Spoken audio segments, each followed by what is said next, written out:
Bonjour à tous, dans cette nouvelle vidéo, il serait intéressant en fait de revenir avec votre enfant sur le travail sur les lettres qui a été effectué depuis le début de l'année.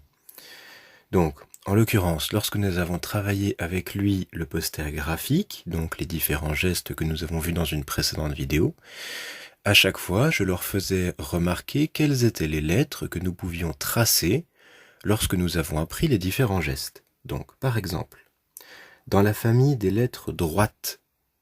Je dis lettres droites parce que pour travailler les lettres avec les enfants, à chaque fois, nous n'avons pas travaillé les lettres dans l'ordre alphabétique, mais en regroupant donc les lettres par famille au niveau de la ressemblance des lettres. Donc, dans la famille des lettres droites, qui sont constituées de lignes verticales ou de bâtons debout et de lignes horizontales, de bâtons couchés. Nous avons donc le E, le F, le H, le I, le L et le T.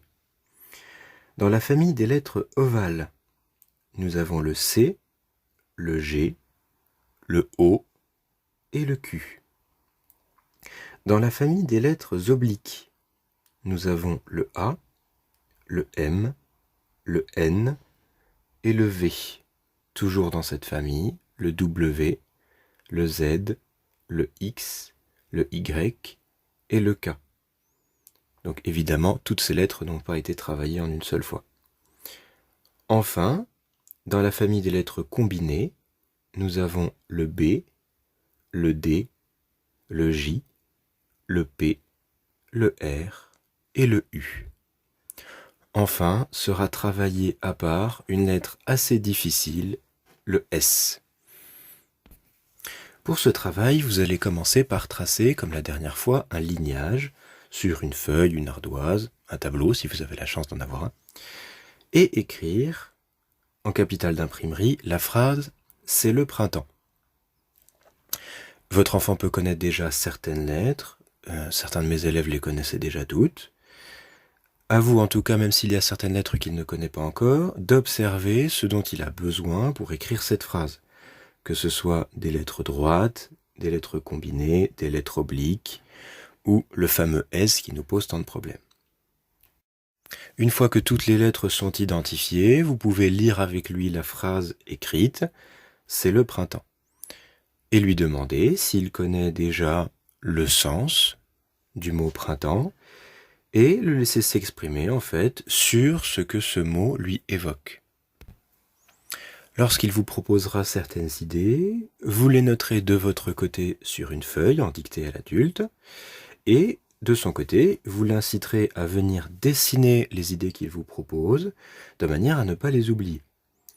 Donc, si jamais à un moment donné il n'a plus beaucoup d'idées, vous pouvez le faire s'orienter si vous l'avez fait dans la boîte à dessin, où à l'intérieur il trouvera des fleurs, un arbre, un soleil, un papillon, une maison, un arc-en-ciel, etc. Et à la fin, si vraiment il n'y a plus beaucoup d'idées, vous pouvez amener des propositions et lui demander ce qu'il en pense. À ce moment-là, il peut être intéressant donc de proposer des propositions pièges. En l'occurrence, si vous parlez du printemps et que vous lui proposez un bonhomme de neige, il devra sentir qu'il y a quelque chose qui cloche, même si en ce moment, ce n'est pas vraiment très clair. Une fois cette partie terminée, vous allez proposer à votre enfant de réaliser un paysage de printemps. Donc ce paysage nécessitera d'utiliser les différents dessins qu'il a préparés en amont lorsque vous lui avez demandé ce que ce thème lui évoquait, et le fond pourra être constitué avec le matériel que vous avez, de l'encre, de la gouache, des peintures en tout genre, peu importe ce que vous avez sous la main. Pour pouvoir réaliser son arc-en-ciel, vous allez lui demander s'il sait en tracer un.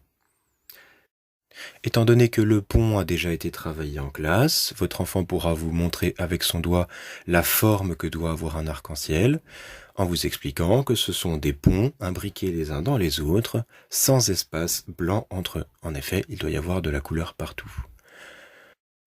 Même si ce n'est pas tout à fait vrai, vous pouvez observer avec votre enfant une illustration d'arc-en-ciel et lui demander de compter les couleurs, même si on ne les voit pas toutes, évidemment, et à ce moment-là de déterminer combien de couleurs différentes il lui faudra pour reproduire cet arc-en-ciel, étant donné que tout est prétexte aux apprentissages finalement.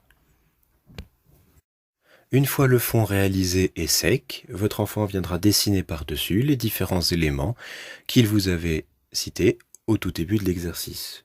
Donc les fleurs, les arbres, le soleil, les papillons, etc. Dans un second temps, les enfants vont venir agrémenter leur production avec la phrase « c'est le printemps ». La phrase écrite donc au tableau, sur une feuille, sera observée, décortiquée.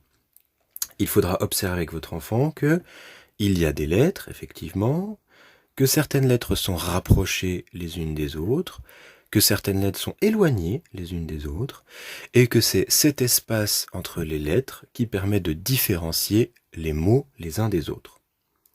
Qu'en plus des lettres, il y a également certains petits signes, qu'on appellera de la ponctuation. S'ils ne retiennent pas le mot, ce n'est évidemment pas grave, étant donné qu'ils vont observer une apostrophe entre le C et le EST.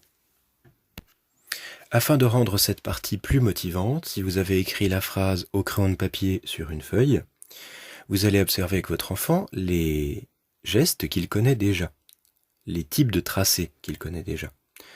Et, en fonction de ce qu'il vous dit, vous allez pouvoir repasser au feutre sur ce qu'il connaît. Par exemple, s'il vous dit qu'il sait déjà faire, évidemment, des bâtons debout et des bâtons couchés, vous allez mettre en couleur les différentes lettres qui nécessitent de savoir faire des bâtons debout et des bâtons couchés. Au fur et à mesure qu'il va vous dire ça, vous allez pouvoir faire les ponts, les lignes verticales, horizontales, les lignes obliques, etc. Et au final, vous allez pouvoir lui montrer que pour écrire cette phrase, finalement, il sait déjà tracer toutes les lettres parce qu'il a appris chacun des gestes graphiques qui le permettaient. Au milieu de tout ça, il restera ce fameux S qui nous embête régulièrement. À partir de ce moment-là, vous allez proposer une feuille à votre enfant sur laquelle il va y avoir 2 lignages, à chaque fois espacés de 3 cm.